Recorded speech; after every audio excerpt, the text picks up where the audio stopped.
Welcome to the Box Score Sports Podcast.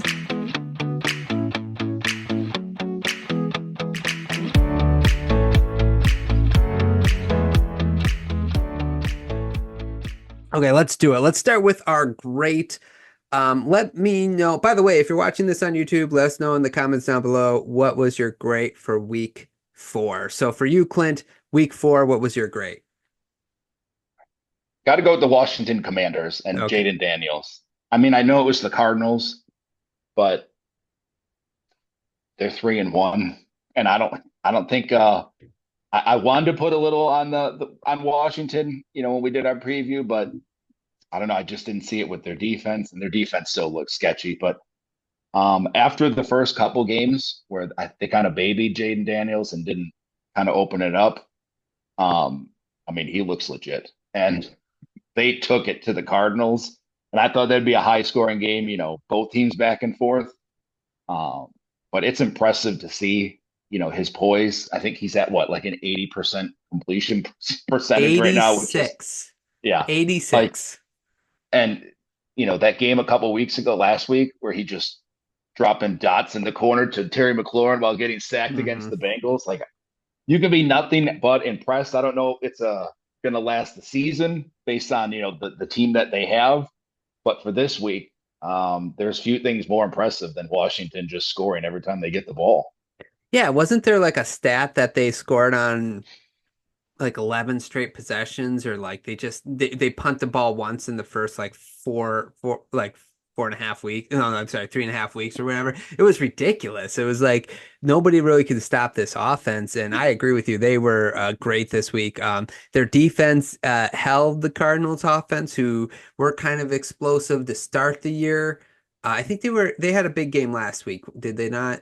I'm trying to remember who they played. No, they lost to the Lions last week. I think they only scored 13 last week. So, but they, everybody thought that they'd be a little bit more explosive, and they only held, they only could manage 14 points against the Commanders defense. So that's sort of interesting. But I am with you. How are you feeling about the Marvin Harrison take? Are we going to talk about Uh, that later?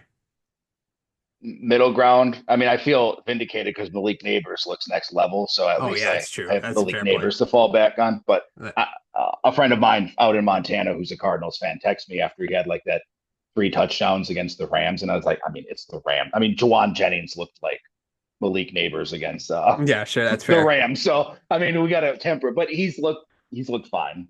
Okay, gotcha. Okay, let me go to my great, and I've made a commitment that I will only talk about one of my teams every week. So because otherwise, if I pick one of them, I'm only going to pick one. I'm not going to pick both of them in a single week. So I'm going to talk about Detroit Lions, and specific Jared Goff, who had the perfect game yesterday, 18 of 18.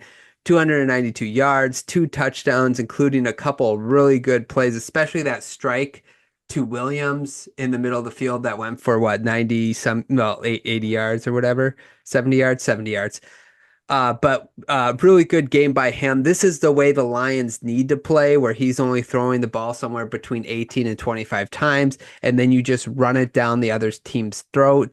I'm focused more on the offense. Gibbs was really good yesterday.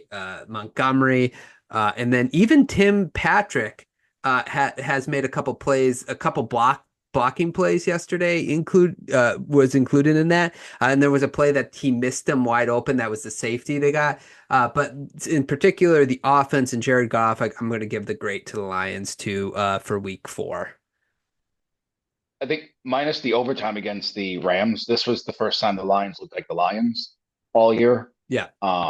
In balance, you're right. I mean, 18 passes is probably like it obviously on the low side, but I mean they did whatever they wanted to the Seahawks running, so you can't complain. But I didn't even realize because I was watching the game, but on silent, I had it on my tablet, and I'm like, oh, they were when he was 12 for 12. I'm like, wow, I didn't even notice he didn't throw that. But their offense looked exactly how you would want it to. He had some time. He didn't make the dumb mistake, minus the safety, but you don't want to turn it over. But I mean, you could argue maybe we should just run the ball I was in going to this say case it was a bad since play they call. can't Yeah. stop us for anything, or Yeah. at least throw a dump off to Gibbs or something. Yeah. But outside of that, that was a display of, I mean, close to perfection. The Seahawks had no answers for whatever the Lions ran. Yeah, and usually when like a completion percentage is like 100%, which rarely ever happens, but even like high percentage, it's like, oh, he had, an average of like 6 yards a throw. It's a lot of dump downs, blah, blah. He had 16.2 yards per completion. So he was throwing it downfield. He wasn't doing like dunking passes, although there was some in there, some really good play calls. And let's not forget, he also caught a touchdown pass. Let's go, Jared Goff. Did not know you had those types of wheels. And like I text Clint yesterday, Brock Purdy could never. Okay, I'm just kidding. I'm just kidding. That was a beautiful pass by St. Brown. Like it was, and I don't know who number 50 is for the Seahawks. That was out. He looked like an old man running that. It was like comedy watching Jared Goff running away from number 50. But that was a pretty good play, and you couldn't ask for a better pass. Yeah, 100%, 100%. Okay, you ready to move on to the good? Yeah. Okay, Thanks so much for watching this clip of the Box Score Sports Podcast. I hope you guys enjoyed. If you haven't yet, please subscribe to our channel. Follow us on Instagram and Twitter or X. And we'll talk to you guys real soon. See ya.